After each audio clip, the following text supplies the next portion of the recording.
Yeah, so we've launched this wine together with the world's oldest rowing club in Henley, Yes. Leander Club, and every bottle or glass sold in the world, some of the funds go to support their academy, training 15 to 25-year-olds who dream of holding up an Olympic gold medal one day.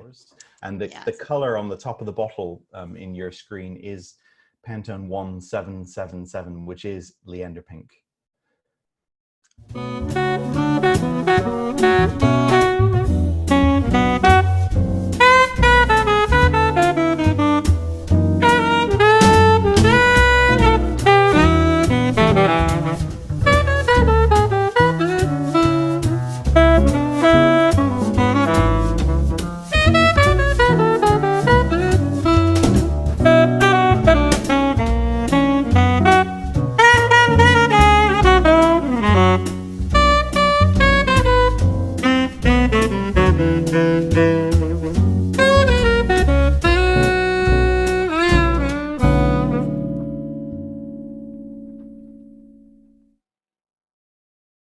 Hi, Trevor. Welcome to Wine Drinkers Podcasts.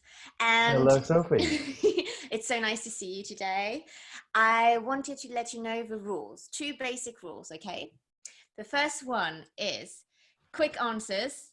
And the second one, you need to take a sip after each answer. And I'll be taking a sip after each question, okay? Alrighty, hit Okay, me. cheers.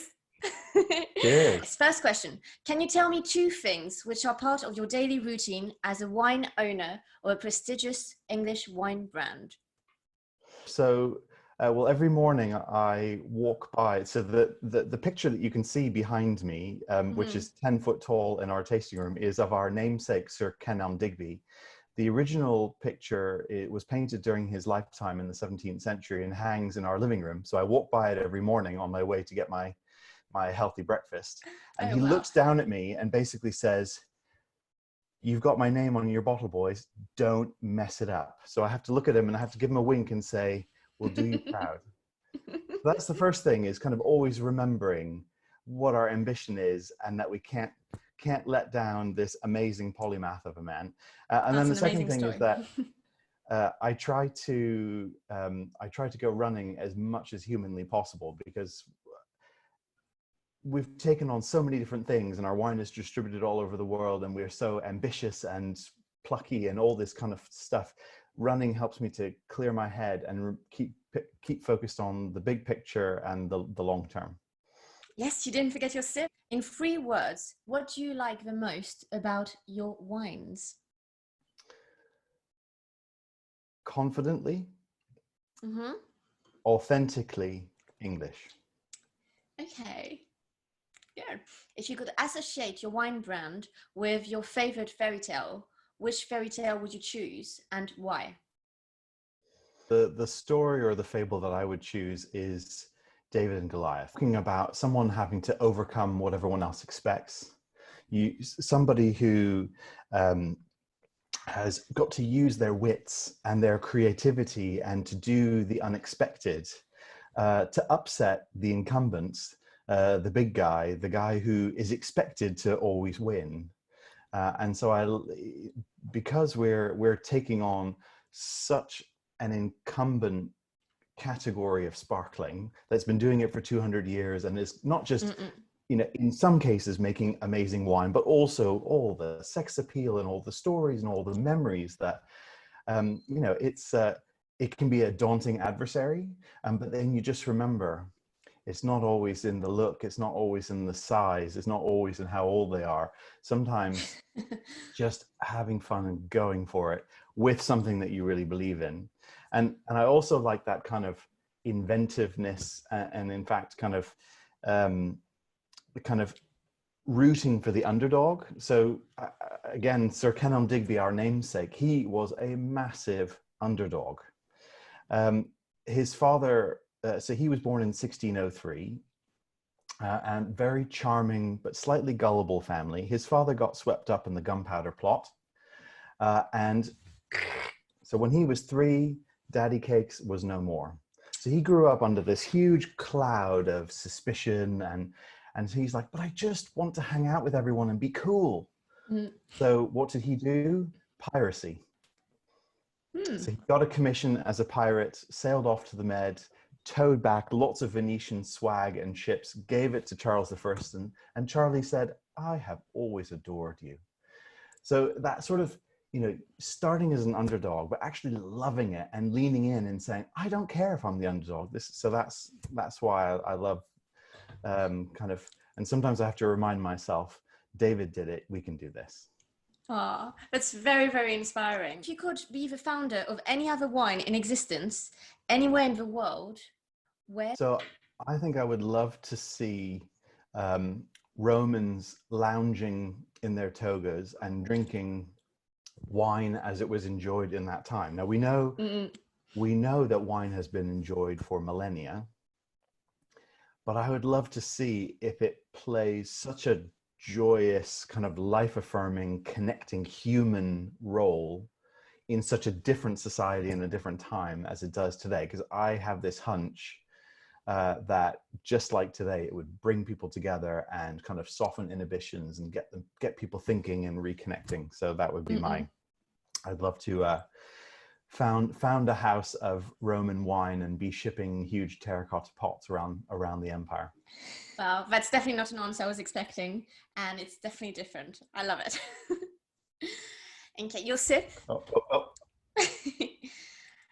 How did the idea of starting It's Friday, an English... so I'm not going to be yes, shy it is with Friday, the sip. isn't it? Yes, so we'll add even more sips. How did the idea of starting an English sparkling wine first come to mind?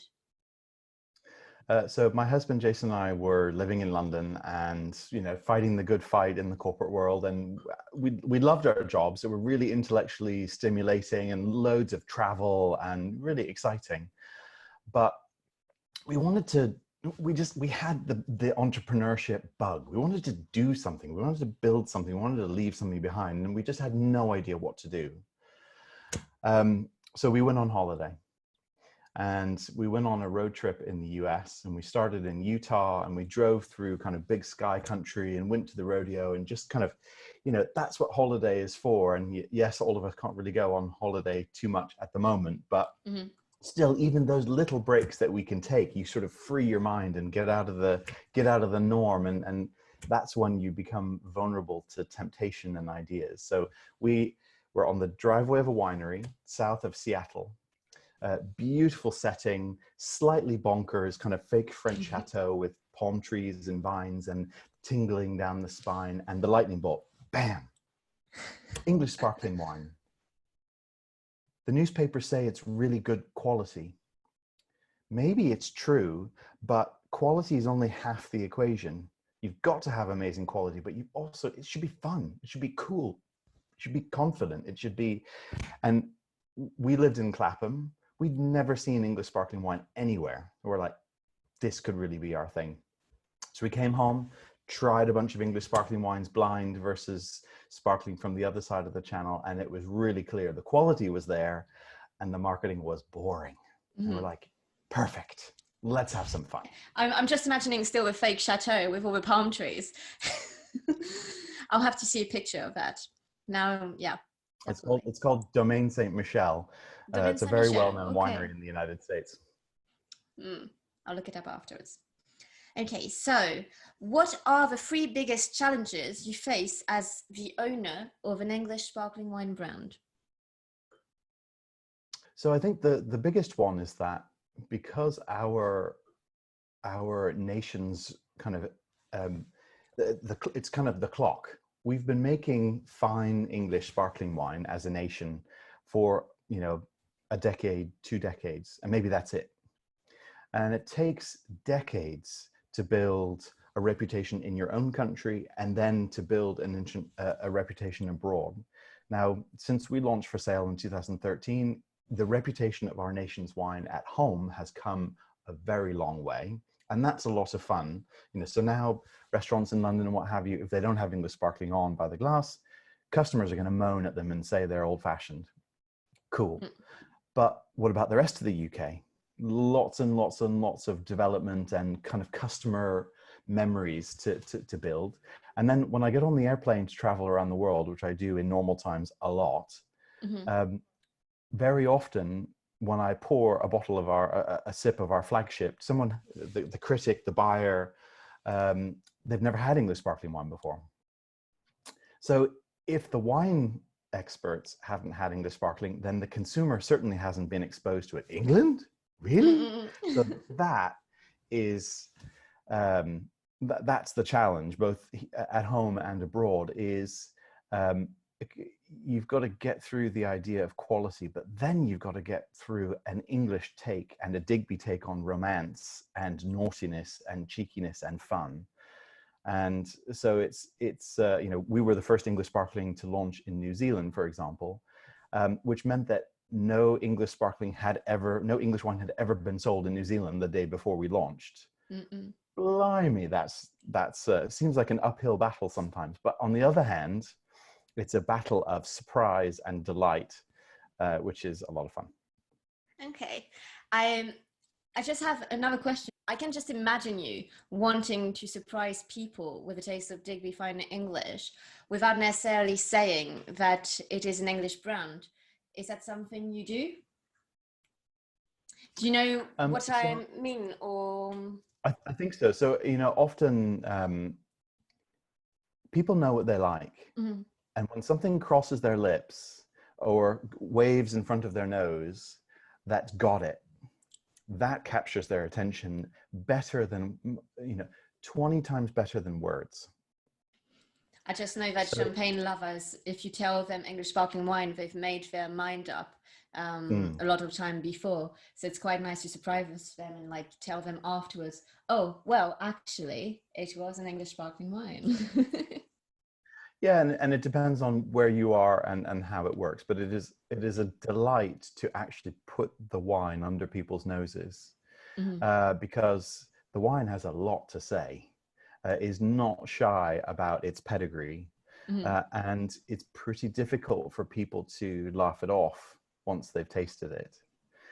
So yes, that is a really, and so when I'm traveling abroad in particular, I typically start tastings with our flagship, our vintage reserve brut, which is won the most trophies and is, you know, kind of one of the top wines in this country. And it makes people sit up and like, oh, and depending on where they're from and their national loyalties, they might say, that is killer. Or they might say, that's not bad. What benefits do you find about being a negociant over using your own vineyard? So our ambition has always been world-class quality, luxury, lifestyle, quality, you know, proper. That's the ticket to fun. That's the sort of the cost of entry, is you've got to focus on excellence. And we always wanted to be selling our wine in international markets. So after the lightning bolt, one of the things that we did is we went to California to seek out mentors. And our mentors made it clear to us that a pretty label is nice, but it's dressing on the main show, which is in the glass. And they said that our ambition to really use branding as a strategic tool is fantastic and everything, but don't even touch it until you've mastered the craft of capturing English terroir for ourselves. And their advice was, if you have one vineyard in such a cool climate, that will be the beginning and the end of your kind of organizational efforts and everything.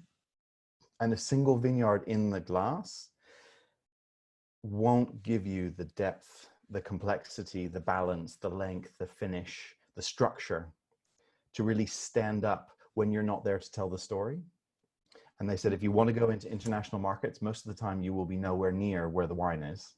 So the wine has got to stand up on its own 2 feet, has got to say, I am excellent, thank you very much. So we became England's first negociant because it takes just the right balance between Kent, Sussex, and Hampshire, between Pinot Noir, Pinot Meunier, and Chardonnay, and between pure chalk, green sand, and clay soils to really nail Digby's take on what is so exciting about England. So we have about half a dozen vineyards, and our wines are about the fact that we've chosen them so carefully on what I can taste from that place, and then how I bring those parcels together, working with England's best consulting winemaker, who's been doing it for decades. So it's a combination of me as head blender choosing extremely carefully what fruit comes into every glass, and working with Dermot Suger, our consulting winemaker, who's seen vintage ups, vintage downs, vintage backs, vintage forths. Okay. So we've broken the rules a little bit in English wine, and we've done it for the love of what's in the glass. Breaking rules is always a good thing, and it can lead to worldwide wine revolution, in my view. That's the hope. What is the most awkward wine moment you have ever encountered in your life? Yeah, I kind of asked myself this. Of course, there have been a few. There always are. Nothing, many things often don't go to plan. So I find myself in a glamorous conference room in Tokyo, speaking to a very preeminent Japanese wine journalist. And this was a few years ago now. And so he completely took me to task for how I talked about Digby and our wine. Because I compared it quite a lot to, well, the thing about champagne is this, and the thing about English sparkling is this, and the way our wine compares to champagne, which is kind of a naughty and horrible habit that we have in Britain and in English wine of referring to the other guy. And he said, stop it. You shouldn't refer to anyone else. What is your truth? And he was extremely direct in saying that I was completely talking on the wrong line. And I thought about that all the way flying home.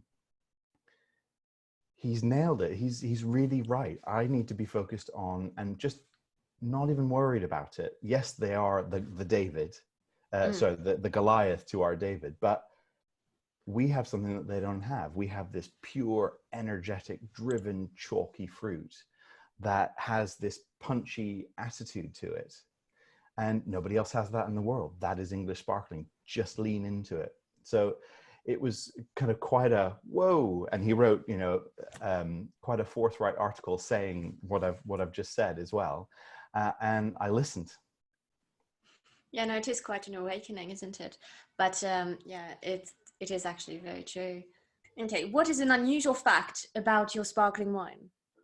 All of our wine is vegan. Oh. I was going to follow up with another question now because I think I have to. First, your sip. Do you think it's very important to have wines which are vegan in our days? So what does it mean? Why I love it so much is that it means we don't mess with nature. So the way you become un-vegan is by cheating and using tricks, particularly chemicals and additives and processes. And if I asked our winemaker to do it, he would just chuck me out of the winery. Don't you get in the way of my grapes. And I say, well, Dermot, they're my grapes. Thank you very much. And he goes, no, you don't know what you're talking about. Out of my winery. But every parcel of fruit that we bring him from these different sites has its own personality. And if you're producing wine at volume, so I make 10,000 cases. If you're making millions of bottles, you need it to be safe. You need it to be consistent. Horrible. It's a horrible, bone-chilling word to me, consistency. Yes, consistency of quality, but consistency of taste is a manufacturing outcome born of chemicals. And so I want our wines to tell the world why they're so proud of being from England. And vegan is the perfect stamp that says that. Your sip? That's not fair. You made me drink double on that one. It's fine. I drank double too. If you could match Digby fine English wine with a movie, which one would it be? Johnny English. Okay. So Johnny English it's a piss take of a character that the whole world loves about Britain. And so it's got this, it's playing on kind of 20th century, post-war heritage and glamour and humor, but then it is just amped up and irreverent and kind of self-effacing. Mm-hmm. And it just makes me so happy. And I thought it's the perfect film partnership with these times that we're in, as well as this wine, Leander Pink, which is really just our funnest style of fizz to drink. Whether it's transporting in your mind to a day at Henley, or just making you proud to support young athletes who are hoping to be Olympians, or whether it's pink and it's bubbly and it's so much fun. And it's really easy in the wine world to take yourself terribly seriously.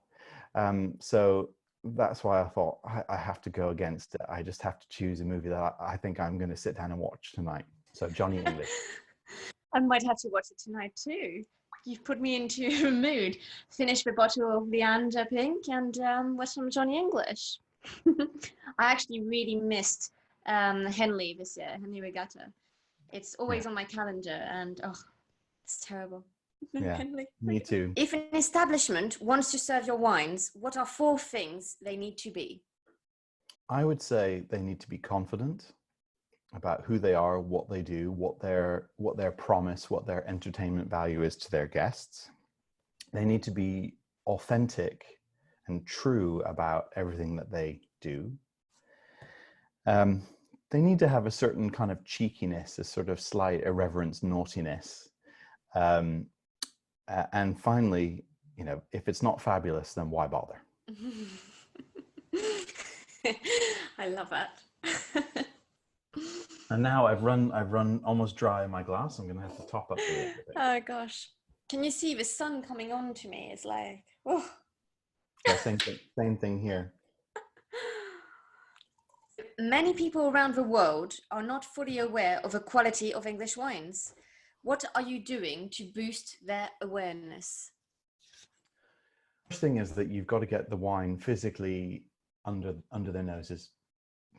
And so that means that you've got to create import relationships in these different countries with importers who are as passionate about provenance and storytelling and going against the grain and just loving wine and all of the kind of armchair travel that it represents, to get it into countries where you can then take it to people.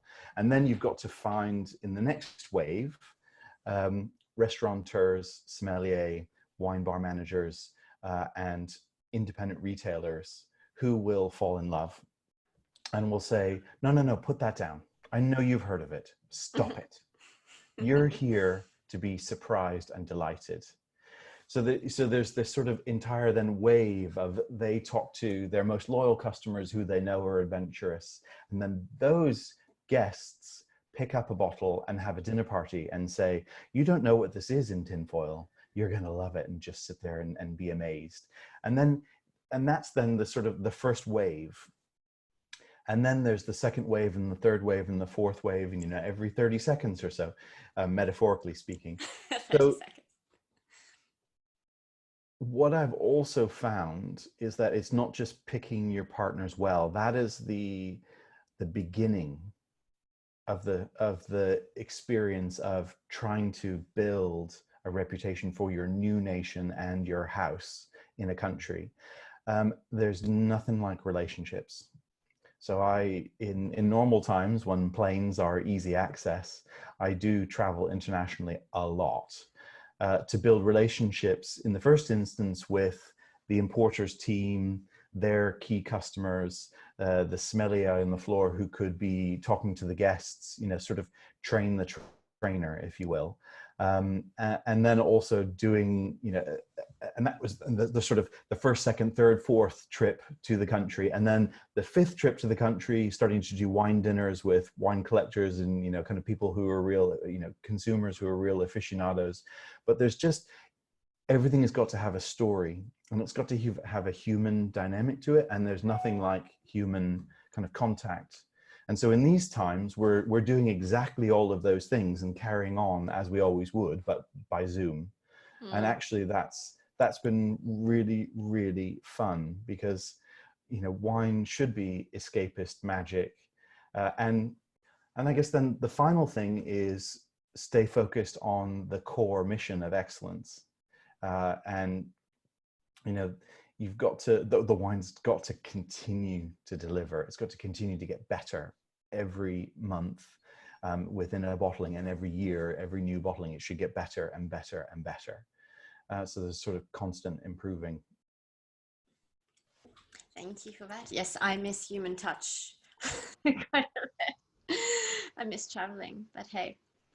Does most of your business come from international countries or mostly domestic demands? So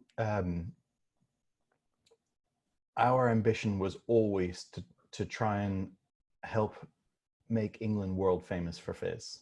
So from the very beginning, we thought the wine deserves international love, but you've got to take it to people, and you've got to help them bump into it and fall in love.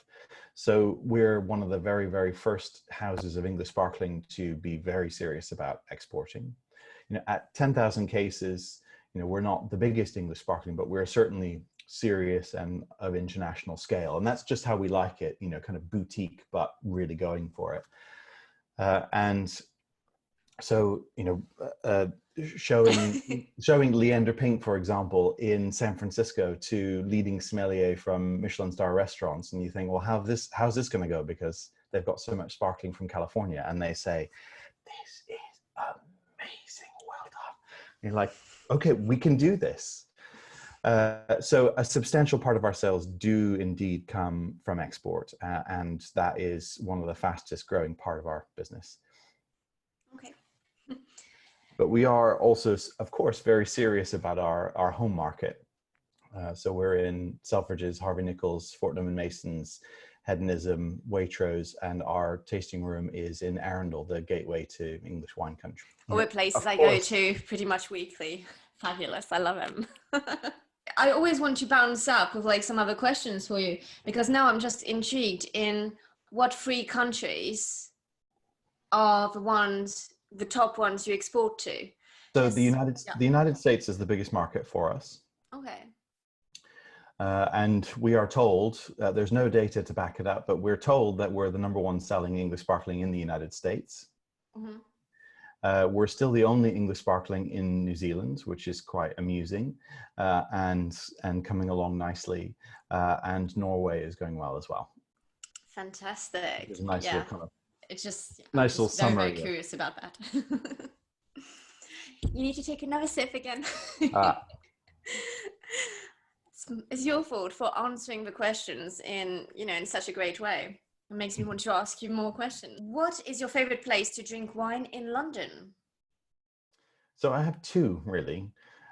So in terms of out and about, it's the Hunter's Moon on Fulham Road, and they pour Leander Pink by the glass, and they live all of those values that I talked about. And I got to be there when they launched the pub restaurant in the first place. And, it's both fabulously wonderful, but also comfortable and relaxed and just properly British. So that makes me really, really happy to go and have a glass of Leander Pink with Hubert, one of the 2 founders. Or to head just about a 20-minute walk from there to the house of some friends of mine, Colin and Elliot. And so my second favorite place in London to drink wine is their kitchen table. Because whenever they've always got an interesting bottle, and we've always got an interesting bottle, or of course a few bottles of Digby in tow, and just reconnecting with them and reconnecting with ourselves thereby, and discussing things that the daily life and the daily grind doesn't kind of give you moments to pause. So that's another very happy place for me in wine drinking in town. I'm just going to pour some more on my side. I absolutely love it, by the way. Thank you. Thank you. What is it really like in the marketplace to sell an English wine when most people are always more aware of champagne? So it depends on to whom you're selling. So it's much easier these days than when we launched. In 2013, there was a lot of comparing. And whether it was consumers saying, well, I can get a bottle of cheap champagne in Sainsbury's, why would I buy English? Very good accent. these days, certainly, kind of in and around London, there's quite a deep level of respect for what English sparkling wine achieves and is. And the market for it is still, relatively speaking, very small. And, it takes time to build traditions. And whether that's cultural traditions or commercial traditions. And obviously the two go hand in hand. So, you find that the, Michelin star dining, innovative dining, kind of amazing places like the Hunter's Moon in Fulham are like, yes, all over English sparkling. Whereas maybe some of the big named hotels, maybe they're slower to the game because they're more used to their corporate contracts and their procurement and, dealing with, kind of big, big companies that can write marketing checks and things like that. So so there's, and we will only continue to kind of bang up against that. But on the other hand, I think all of our society and younger people in our society, whether it's here in the UK or in the United States or in lots of places, people are interested in, where is this from? Who made it? Is it real? And I think that, I'd rather, people who would rather drink less but better and know who made it and where it's from, and that it's not just a kind of something that was dreamt up by PowerPoint, but is, something that came from a place, means something, has real human beings behind it. And so that driving that kind of change isn't something that happens all at once. But clearly, since we launched in 13 to 2020, things have moved very much in that direction. Josip, who is the most famous person you have ever met? Except me, of course. Yes, absolutely, Sophie. Ian McKellen. I want to know more. Because I met him actually in the tube.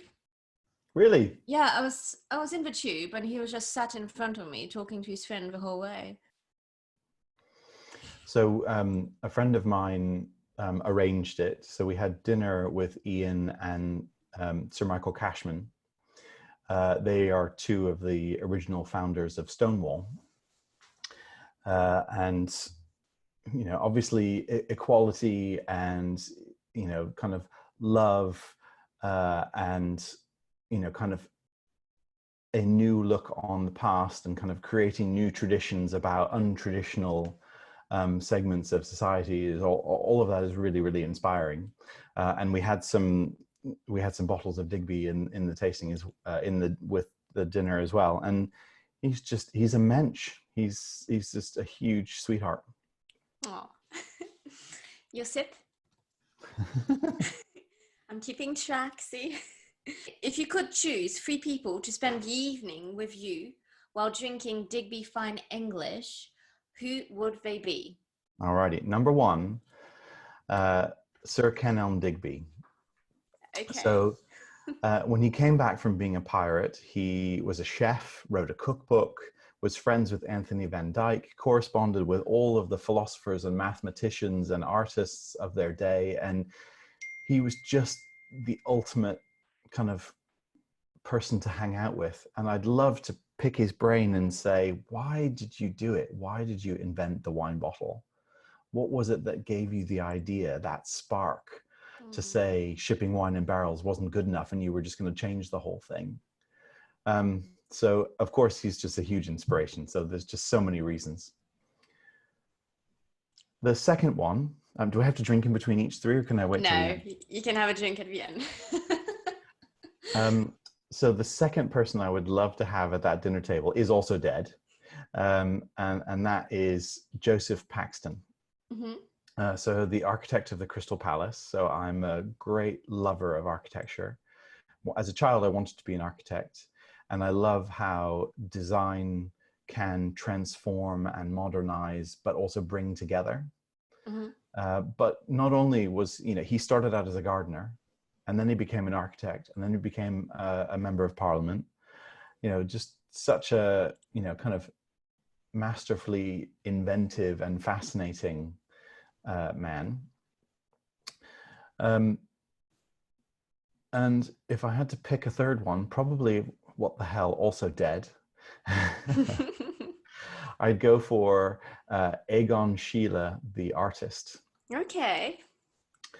Always an artist who's been a huge inspiration to me, and I'd just be so curious about where does that innate personality, that innate style, that uniqueness, where did it come from? Had he ever thought about it, or did it just exist?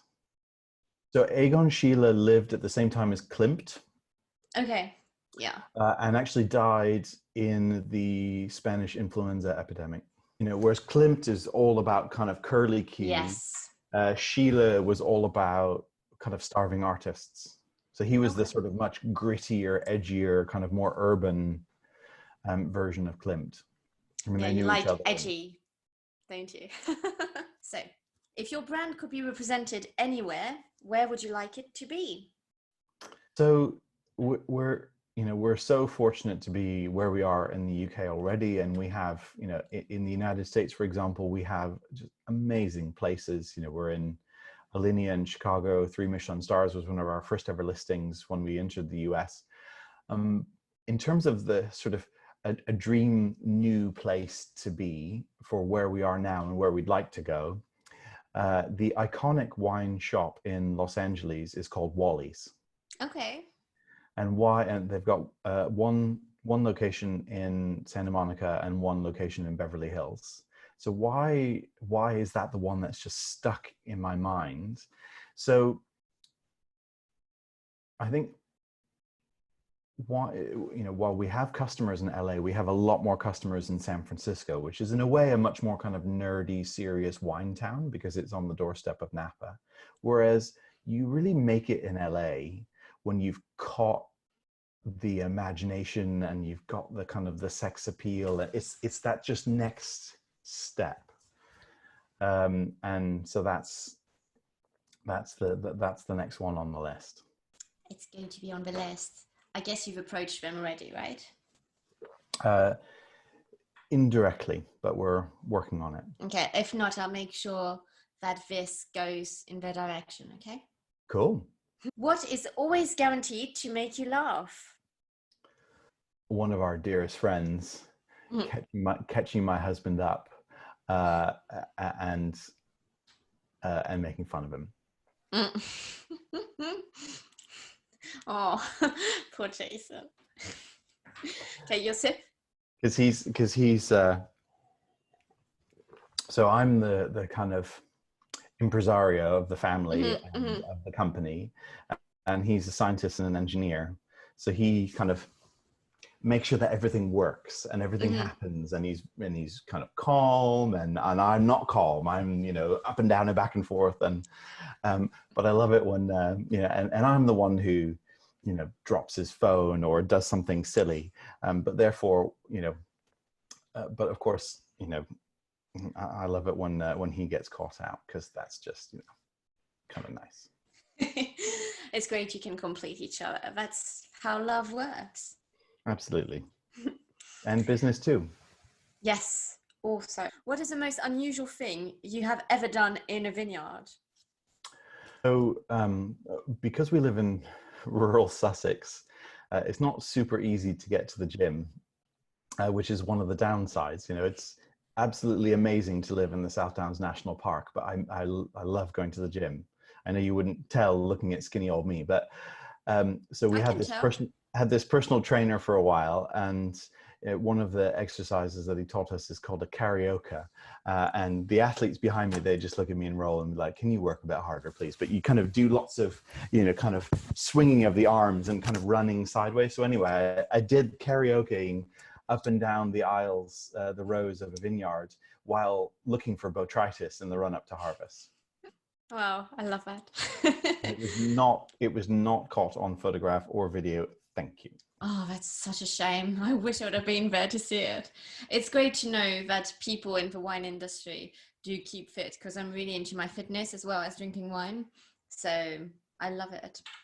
Well, I think, proper wine is actually part of a healthy lifestyle, because it's, having a smaller number of good bottles that you share connects you with yourself and your friends, and exercise connects you with yourself and sometimes with your friend, depending on what kind of exercise you like to do. So it's all part and parcel. Absolutely. I call it winefulness. And often when people are staying in Arundel, where our tasting room and headquarters is, they're not just kind of going to galleries and going to fabulous restaurants. They're also, kayaking on the River Arun, going for a long walk on the South Downs, renting mountain bikes. And it's that combination of things that actually gives the perfect escapism. Fantastic. Did you take your sip? I can't remember because we just went on, didn't we? I think so. But oh, goodness. So, do you remember the first wine you ever had with Jason? So Jason being your partner in business and your husband. I don't remember the first bottle, because when we met, it was really the martini years. But I do remember the most memorable bottle. And we were in Tuscany, staying outside San Gimignano for a wedding. Oh, and this was quite a while before we set Digby up. And when in wine country, of course, one should seek out. So we did a bit of research, and we drove up, down a long lane and up to the top of a hill and banged on a door of a house. And this woman, Elisabetta, came out, and we sat at her, the table on her terrace looking out over her vineyard. Female winemaker in Italy, which is badass. And she poured us her Vernaccia, which isn't a grape that at that time we had heard of. And it had this just kind of almondy, rich kind of drive while being really dry and light.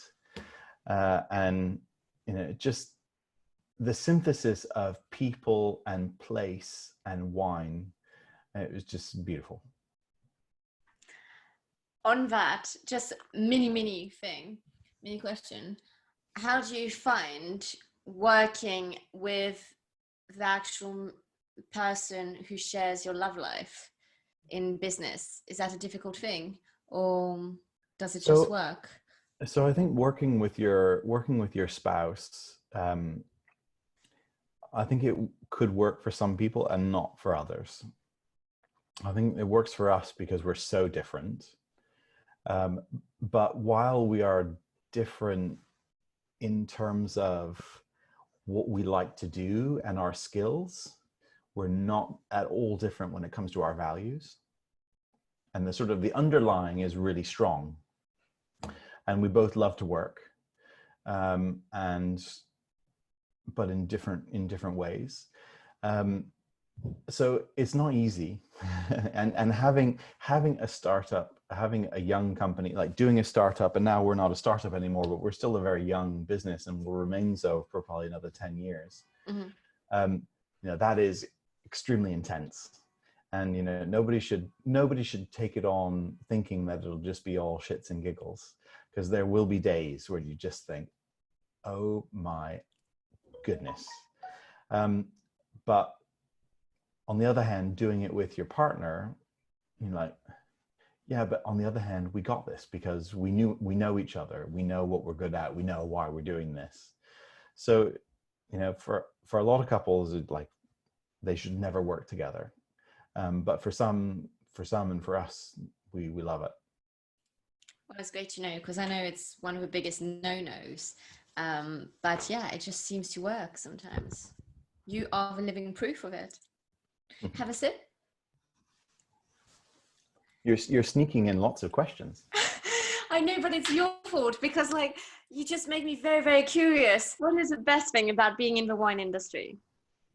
What I adore is, we have our tasting room and our experience, and the experience that our guests have is so important to us. But the thing that just gets me is when I look in their eyes towards the sort of about 85% of the way through the experience, and if I see this glow that tells me they're not going to forget this, then I'm like, yes, that's, and it's building, because wine has this really ephemeral ability to create lifelong memories and to bring people together.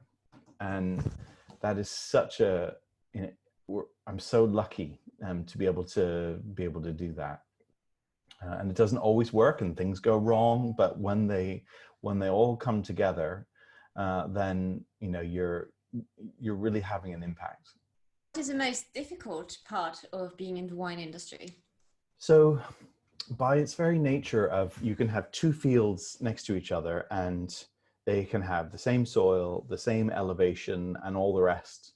But one tree or one little tiny factor can actually change the personality of that field versus another field. So there are so many different wines, and so there's breaking through the noise to really have something to say and have someone listening.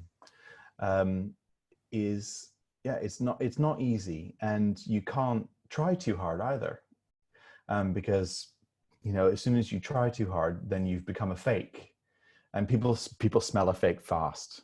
Mm-hmm. So it's sort of trying to get the balance right while growing and being sustainable, and building a business while customer delight, sort of getting the balance right. And I think we've probably chosen to grow more slowly and kind of get things right for the customer, which isn't always easy when you're an entrepreneur. But you pick your path, and we're not trying to make millions of bottles. We're trying to make just a mere 120,000, and hope that every single one of them makes people happy. It's great. I don't need to remind you about your sips. Okay. I do like the sauce. So, to anyone out there who dreams about creating their own wine label one day, like Wine Day. Did you hear what I said? Wine Day. See, that's what happens. Okay, to anyone out there who dreams about creating their own wine label one day, what would you tell them in one sentence?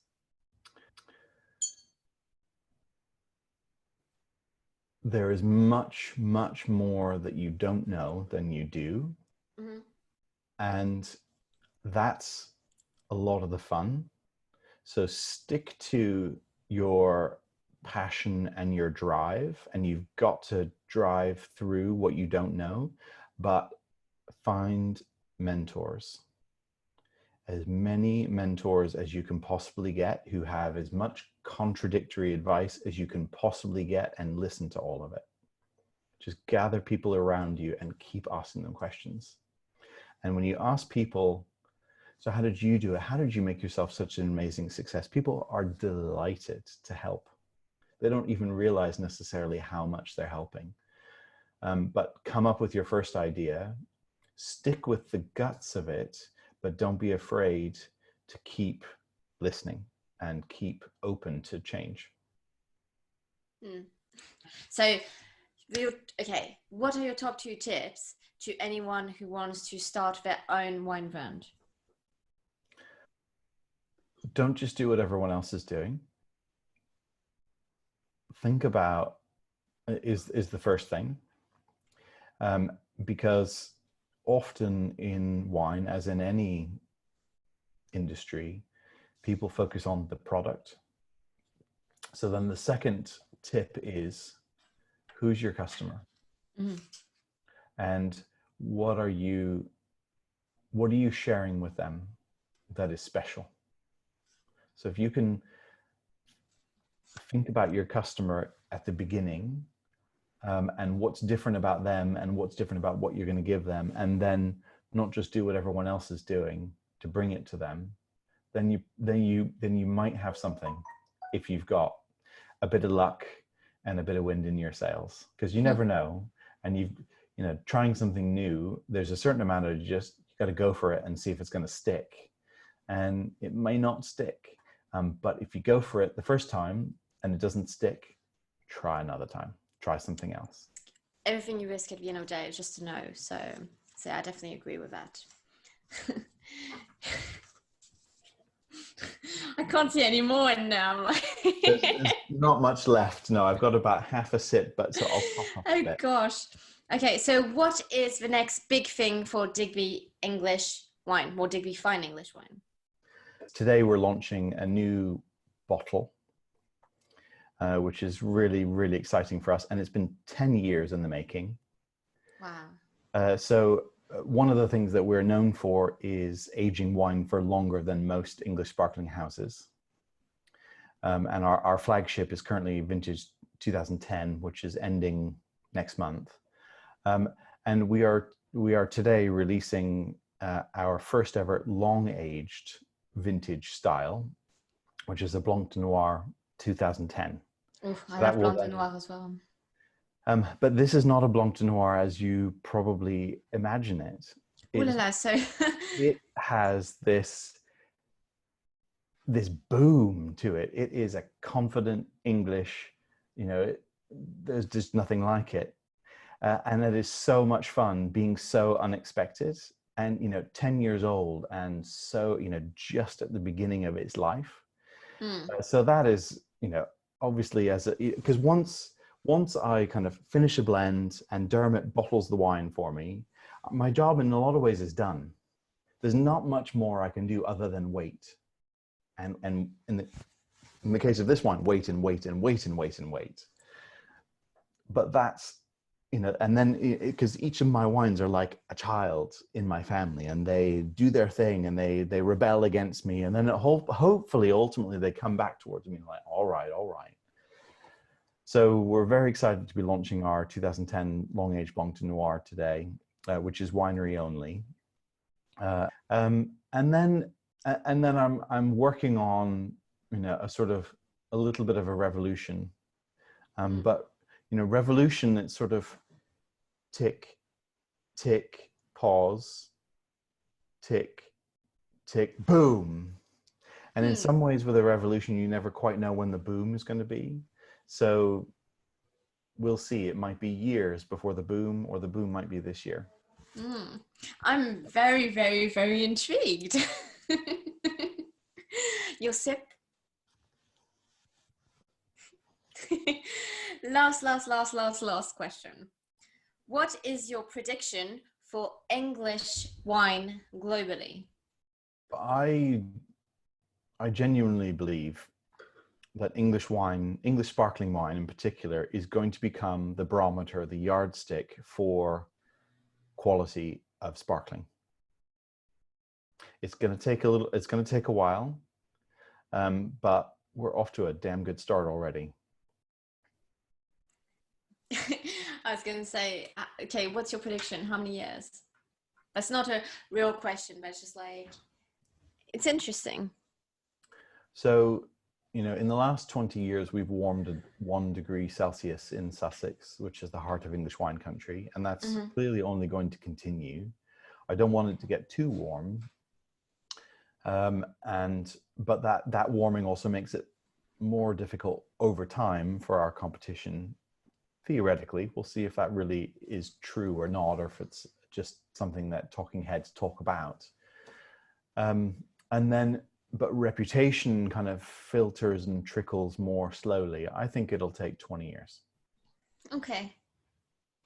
But that means, so English sparkling has only really been consumed at all outside of this island for 5 years.